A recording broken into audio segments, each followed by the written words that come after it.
Hi friends, இது அவங்க man encyclopedia channel. நான் அவங்க மேன். நம்ம இன்னைக்கு பார்க்க போகிறது ICD-10 அதோட பயன்பாடு.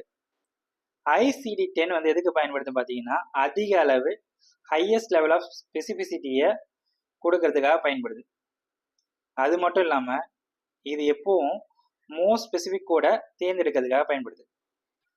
எக்ஸாம்பிளாக பார்த்தீங்கன்னா J45.901ன்றது அன்ஸ்பெசிஃபைட் ஆஸ்துமா வித் எக்ஸாசர்பேஷன். இதுவே J45ன்றது ஆஸ்துமாவோட கோடு.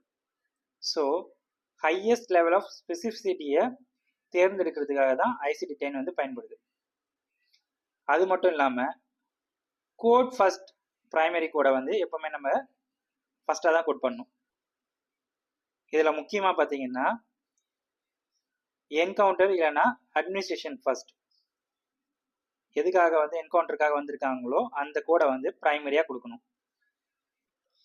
ஏன்னா பேஷண்ட்டோட ரீசன் ஃபார் விசிட்டே வந்து பார்த்தீங்கன்னா அந்த பர்டிகுலர் கண்டிஷன் தான். ஸோ அதை கோட் ஃபர்ஸ்ட்டாக கோட் பண்ணணும். அதே மாதிரி காம்பினேஷன் கோடு நம்ம கொடுக்கணும். இப்போ ரெண்டு கண்டிஷனை இணைச்சி ஏதாவது ஒரே கண்டிஷனாக கொடுக்கறது தான் காம்பினேஷன் கோட் சொல்லுவோம். இதில் இந்த ஒரே கோடு வந்து ரெண்டு கோடோட டிஸ்கிரிப்ஷனே இருக்கும். எக்ஸாம்பிளாக பார்த்தீங்கன்னா E11.65 இது வந்து பார்த்தீங்கன்னா டைப் 2 டயபெட்டிக் மெலிட்டிஸ் வித் ஹைப்பர்கிளைசிமியா.